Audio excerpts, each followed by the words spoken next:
guys, it is dyno time for our stock bottom end VK56 swapped Ford Fairmont Futura. Now, if you guys haven't been following this series, you know that we recently got into these Nissan Titan VK56 engines, and we were very impressed with them. And many people in the car community have been asking, will this dethrone the Coyote engine?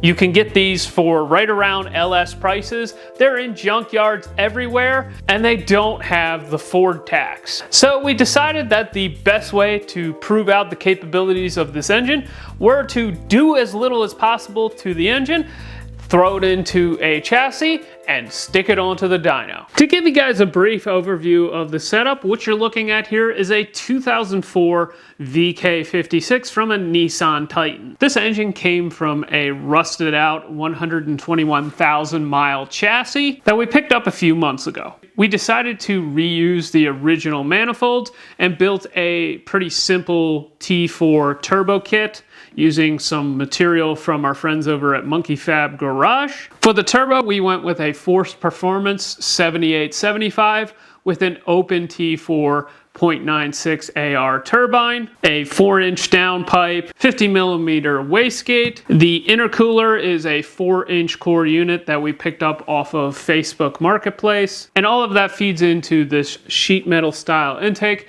that we picked up off of eBay. As far as mods to the engine itself, the only thing that was done to this engine was we removed the front cover and installed some upgraded oil pump gears from Boundary Racing Pumps. The reason for this is that the factory oil pumps are a common failure point due to the design of the oil pump. So the Boundary oil pump gears improve the design as well as the material selection and eliminate this as a concern. Other than that, the engine is completely stock.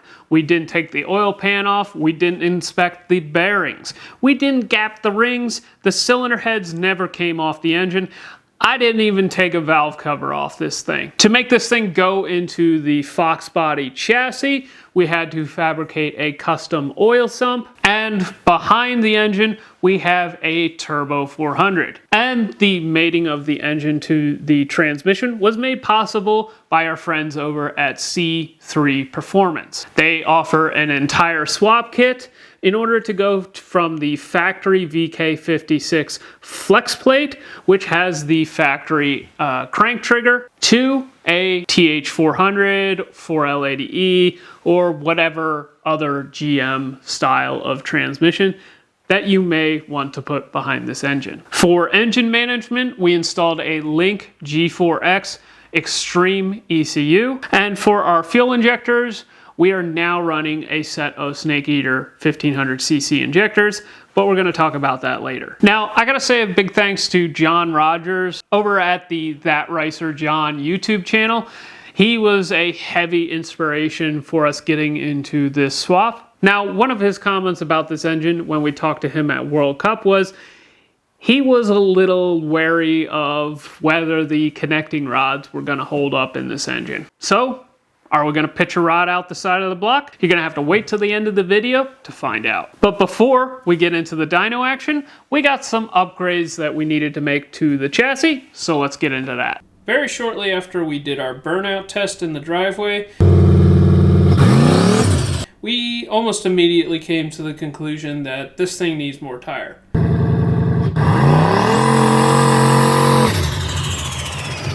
Those 8.5-inch wide slicks just aren't going to cut it. The way that this thing annihilated the tire at only 4 pounds of boost told us that the only way we're going to get this thing to hook up is to have more surface area. So we got to work removing the rear and started to install a mini tub kit into the car so that we could fit more meat on the back.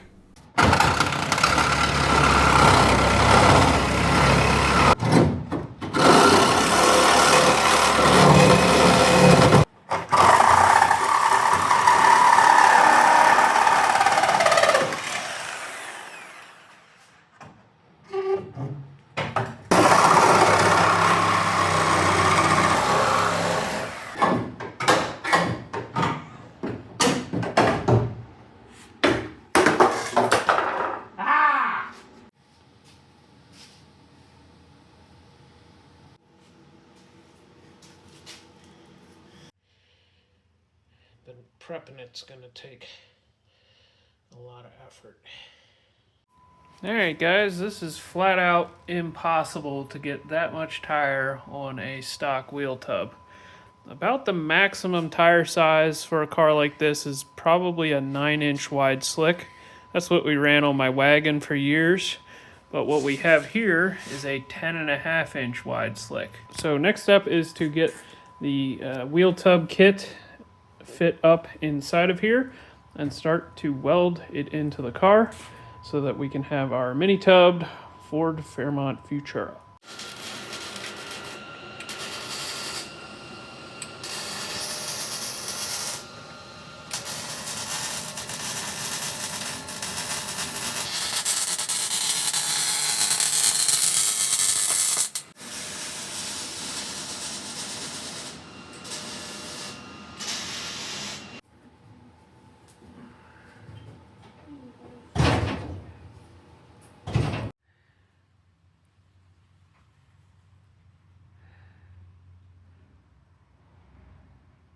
Alright, so here is what we came up for the shock mount. Normally people do like a shock cross member in these cars, but we wanted to get the shock as high up in the chassis as possible, but we were also trying to get this done on a very short time scale as well.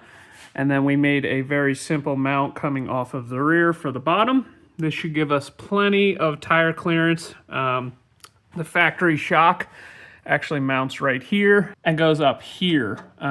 So this should get the shock out of the way of the tire. The shocks that we are using are some AFCO double adjustable shocks. We actually picked up these shocks with another Fox body that we bought and sold a while ago. So they are spec'd for a Fox body. Also, the new shocks do not have near as much down travel. The old shocks, this rear would get really low, so low that the drive shaft loop would actually just barely touch the drive shaft. So we've also solved that problem as well. We don't plan to go super crazy radial racing with this car, so the down travel is really not required. Another problem that we had to contend with was the transmission had a pretty serious leak in the front of the transmission. What we found is that there was a pretty deep gouge where the pump O-ring sealed up against the case, and the only way that we were going to fix that was, unfortunately, we had to transfer all of our parts from our transmission into a new case. Now, this transmission is nothing special. This thing is pretty dang close to a stock Turbo 400. It has the dual feed mod, and somebody has clearly gone through the thing in the past. But the thing doesn't have any billet parts in it. It's much closer to what came from GM than anything that we have in any of our other cars. But the thing just refuses to die.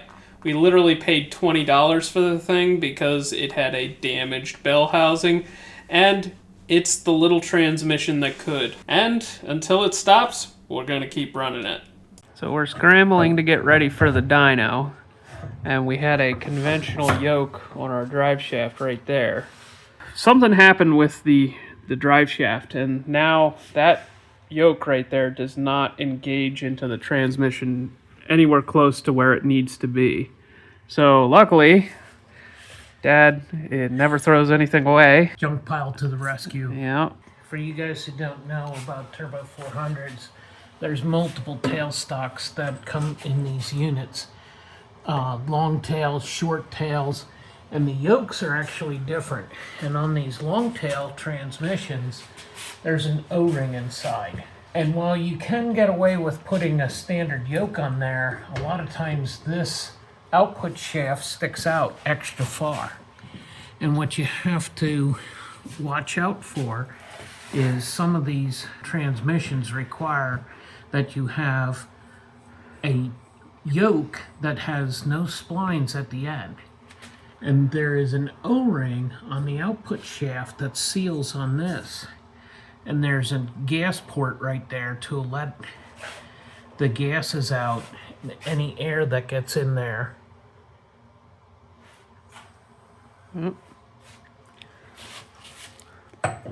So hopefully we can get this thing swapped onto our existing drive shaft, and we should be able to go to the dyno tomorrow. Mark, you're up. You got the drive shaft. Okay. All right, I'm going to work on the cross member. All right. All right, guys, one last thing before we go to the dyno.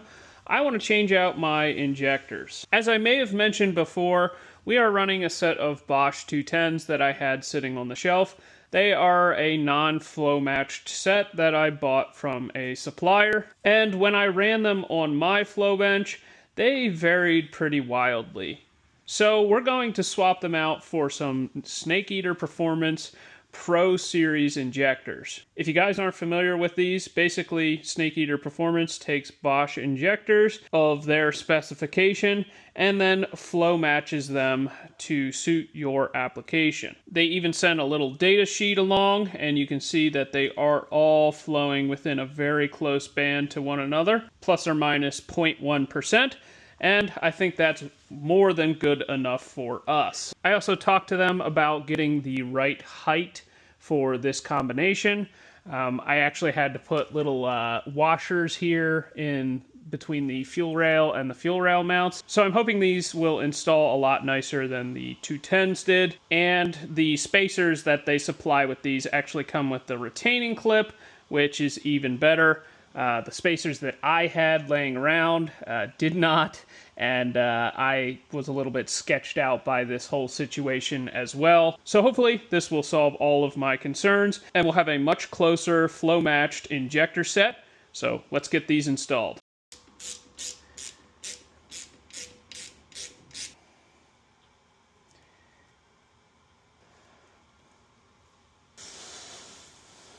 Perfect.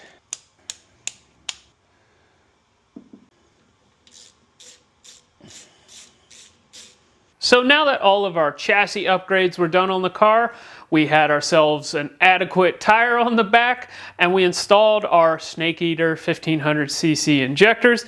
It was time to go to the dyno. So let's see what this combo is capable of. All right, these first couple roll-ins of the throttle, I was still trying to get the fuel map figured out for the new injectors. I've always been the kind of guy that I just put the numbers into the computer that makes the car run right. So I'm not really looking for like a volumetric efficiency that's a particular value. And I just needed to get the right numbers in there so that the thing would actually make a pull and not just blow out the spark.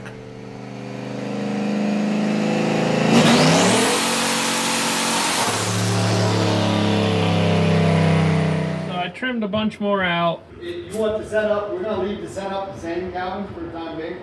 I guess. Yeah, I mean the converter may just flash so high that. Yeah. Let me see where it flashed to. Yeah, it flashed to like 5,500. Exactly. So that's all the data we get. Right.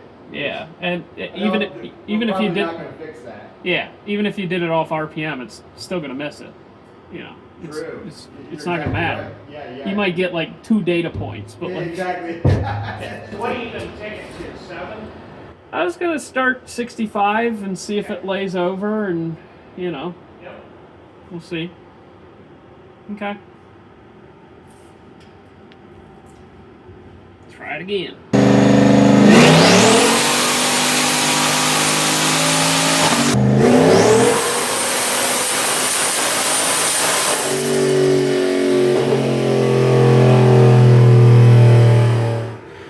Was it factory 270, 280? 305. 305. 305. Okay. What'd it make? 510. Okay. How much boost? 13.3. That thing's big. It's a total thing. It was still very, very rich. Okay. In the And- tens. Yeah, it was down there. Yeah. Yeah. But at least I'm on the scale now. So I can work with that. So we're gonna take a bunch more fuel out of So it. that was the peak, Calvin, was 13 pounds of boost, Yep. 21 pounds of back pressure. Oh yeah? Yeah. Hmm. Wow. Good. So how many cubic inches is it? 350? 338. 338, interesting.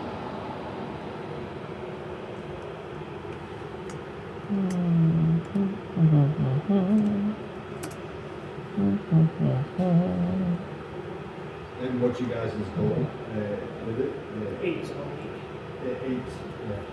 This ECU, you have to save the data log. If you don't save it, you lose it. If you hit log again, it doesn't save it. So I lost the first pull that we made. I lost that one. So. Yeah, well, that didn't have much useful And, data anyway. yeah, there wasn't much I really wanted to see from that one. So Not a huge loss. yeah. Okay, well then I'm ready for another pull.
Probably check on that. I don't see much sense in revving it down. Yeah, but by the time I got there, it was like, okay, all right, we're done. It was done. Yeah.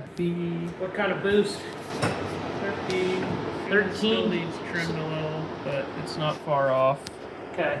Well, you picked up 35 horsepower with that. Okay, so you think I should add timing where? I'm going to say from 6 up. Let's ask Dustin. Give it a try. Yeah. If the band gets wider, then you know it likes it. Okay. Sounds good. 3 it is. Plus 3. Doink. Alright, let's do it.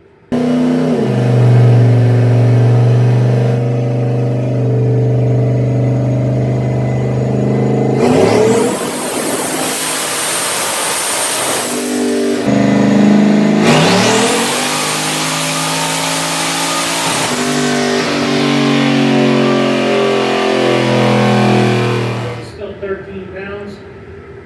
Yeah. Did it pick up power? Yes. Yeah. Okay, how much? 574, and it's Like 30 horsepower. It stretched it out. Okay, so 3 degrees was 30 horsepower. Yes. Do we want to go more?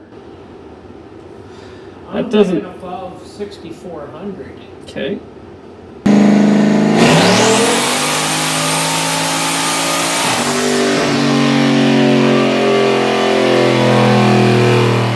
That jumped her up another 20, and it moved it up again. Yeah. 10 per degree. I can tell it's making more power. Oh, yeah, I seen the car. It doesn't do this anymore. Now it's staying up. It's 600 horsepower. It moves fast. I see it walk over to the Right hand side. Yeah, so it made 12.9 psi. 12.9, Yep. and the back pressure staying the same. Oil pressure looks great. Fuel pressure looks great. Transmission's healthy. Do we want to keep chasing the timing? It's getting to be a lot, ain't it? You're in It's at 23. Turn up the I mean, it boost. probably wouldn't stop till 27. Yeah, but probably. The question is, Will the rod stay in the engine? Yeah. Uh-huh. Converters loose. That thing It goes is. way up. Yeah. He talked to Pete about it, and Pete said it's going to be. Yeah, he's like, yeah, it's pretty loose. The engine really likes, well, and that'll help keep the rods in. Yep, Yeah, the rods. exactly. Exactly. Exactly. That was, my buddy, you were right, Calvin, too, on his engine. Yep. He put a 18 Yep. stator converter in it now, Yep. and now the rods don't bend. Yep. It was this converter. Yep. Okay, so we're gonna throw boost at it. So I gotta figure out if the boost controller works because I didn't test it because the trans was not in the car 2 days ago. Can we test it? Is there a test? Where's the test? Test. Okay, on. 600 horses. Hey, it works. All right, cool. All right, I'm gonna start at 30%. All right, I think we're good. Yep.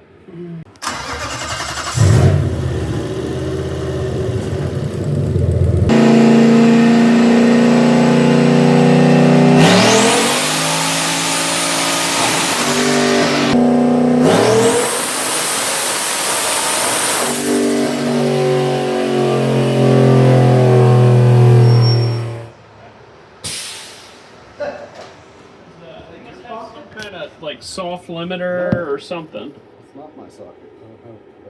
That might be one of ours. Yeah, it was rolling behind the dyno. I just noticed it wasn't there before. I think that's one of yours. Yeah. That would be one of mine. It was somewhere up in that frame. If it's the 14, I know. All right, so it made 14. That's the one you were looking for. It's been missing. Oh, have it? That open spot in my toolbox, that's its home. made 15 and a half that time. How much power did it pick up? 637. Yeah. 40 horsepower. Okay. That's good. Yeah. Yeah, it's real good. Yeah, that seems happy. For what boost? Is the back pressure starting to? Oh yeah, it's horrid. It's still horrid? Okay. Yeah, I think it's like 25 pounds. Yay. Oh, yeah. 26 actually. Normally they get into the sweet spot. We passed that. Yeah. Yeah. Sometimes they get better and then they get worse. It's passed. We picked up 2.5 pounds of boost and we only gained 1 pound of back pressure? Oh no, we were down to 20 and a half back pressure. Oh. Yeah. Getting 5 pounds. Alright. It's not, it is sweet spot. Fair enough. But the power increase was solid. Yeah. Very solid. Yeah. Yeah. Yeah. And you're saying it peaks, when does it peak? What RPM? That one, oh wow. Wow, that moved the peak way up, Cal. Yeah, I wonder if the converter's not coupling. Yeah, 6,600. Yeah. I wonder if we're seeing the peak, but it's just the converter doing stupid stuff. I don't know. I mean, if you look at the range, I mean, you can see where. Oh no, you're exactly right. Yeah. Now it don't couple till 6,500. It's already out. Right. Yeah. Yeah. Okay, you're right. Yes. Yeah. All right. So we should be able to get to 700, but based on that back pressure, we're probably not gonna. I would say probably 750 would be really. I don't even know if I would want to go there. Yeah. Say that again? I think we can break 700 pretty easy. But 750 probably is going to be like bad news because of that turbo. So that's 1.67. Oh, it didn't run away. No, it didn't run away. Yeah, but that's not good. Like, that's pretty bad. Yeah, but if here's the thing, add 2 more pounds of boost if you could, right? Yep. And see it now. It like Andy said, if it all of a sudden runs away, you know Right, what I if mean? the ratio takes off on you, you Then- got a problem. Then we Right. got a problem. You know what I Yeah. mean? If the ratio stays the same, you Yeah. just keep going. Exactly. Yeah. Okay. Yeah. So we'll go 50%. Calvin, any idea where this was? It's a precision spring. And we got a washer loose too. No, that was laying there, Andy. Okay. Yeah. Well, this is new. Yeah, that one's new. Like, That's- what would have a spring like that? Headlight? Well, not the headlight. Oh, you know what uses a spring like that? Like a carburetor adjustment screw. The Yeah. throttle. Yeah, the throttle. Oh, that's what it is. Yeah. Yeah. Yeah, we had it screwed all the way out anyways, so just, Yeah, that's exactly what it is. yeah. All right. Well, is this thing idling? I'll just drive it. Yeah.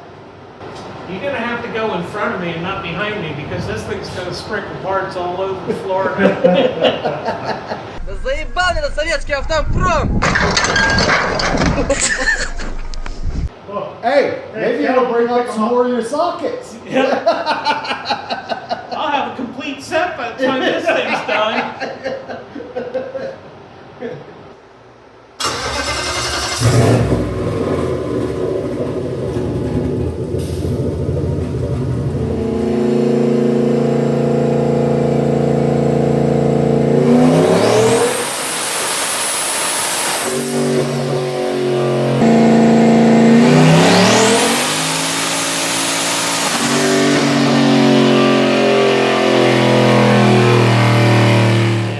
You could tell it didn't make the power didn't go up like it should have. No. It only gained a couple horsepower. 660. Well, it made 20 pounds of boost. Oh, it did. Yeah, it made 20.4. That's horrible. Yeah.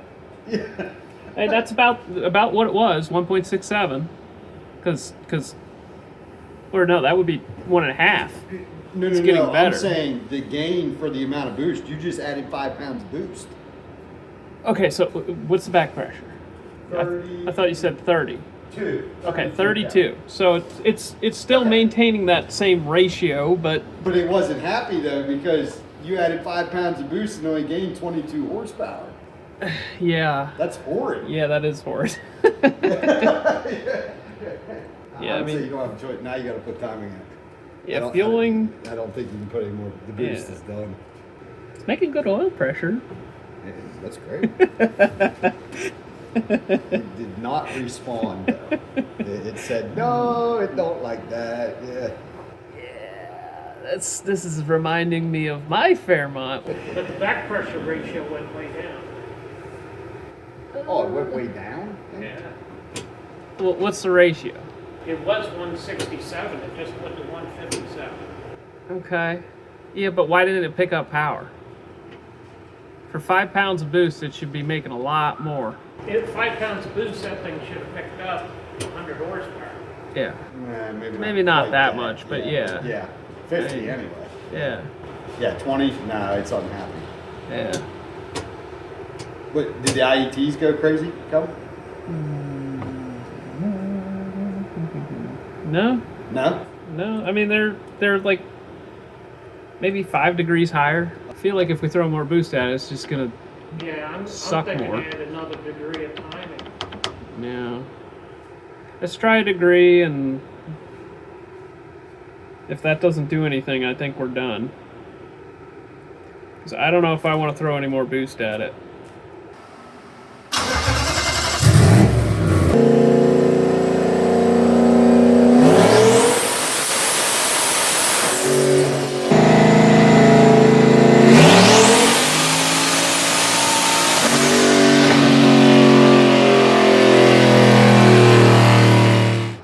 On the did your extra degree of timing take? Yes, it did take. It didn't make any. Okay. Identical. Identical, like to the 10. Okay. Now, what about this theory though? What about if we just take the boost away and then just add all the timing? It makes the turbo go further. I mean, we were making good horsepower per pound. Per degree, you mean? Right. Yes. Exactly, Yes. I'm yeah. so used to. No, we're making bad horsepower Yes. per pound. Yes. I'm so used to being on the other side of that. Exactly. Should we try to split the difference and throw a little timing at it? Or Seemed really like that. yeah, it did. As long as you think the rods will take. But at low, at, you Hey, know, should we pull a plug out? And at lower boost. how about we pull a plug out? That's good. Oh, it's so difficult on this engine. I know. Things were not looking good for our 700 wheel horsepower goal. We decided to pull all 8 spark plugs out and put a fresh set into the car, and we gave them all a thorough inspection. You could definitely tell that it had been run rich in the past, so we threw a set in and gave that a shot.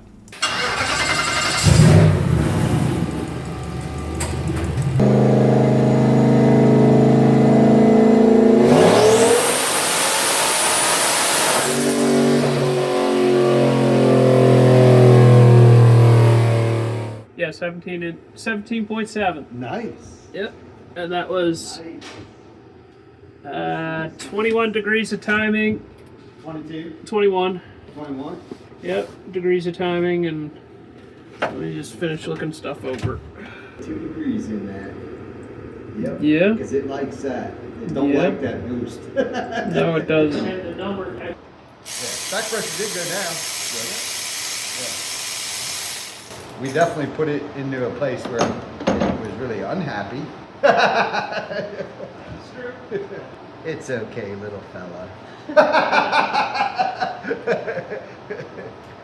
We know Calvin is beating you pretty hard. More fuel, add more time. Lead is me. Yeah, what you just said there is not normally a good recipe. Exactly, yeah. That's the right recipe for this situation.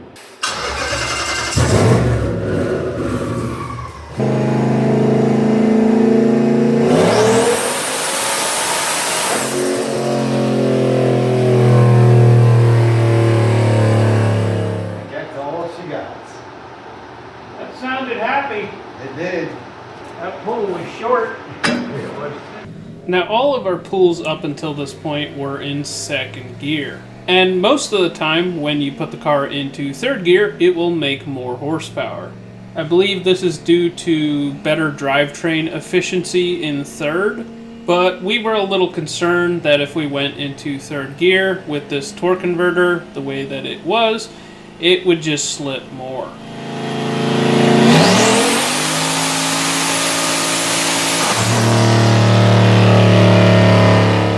Circle D did not spec this torque converter for this combo. We bought it secondhand off of Facebook Marketplace, and when I contacted the guys over at Circle D, they were pretty adamant that it was way too loose for our combination. So it's kind of our own doing. But the nice thing is, you can always have a converter changed. So that may be what we need to explore in the future.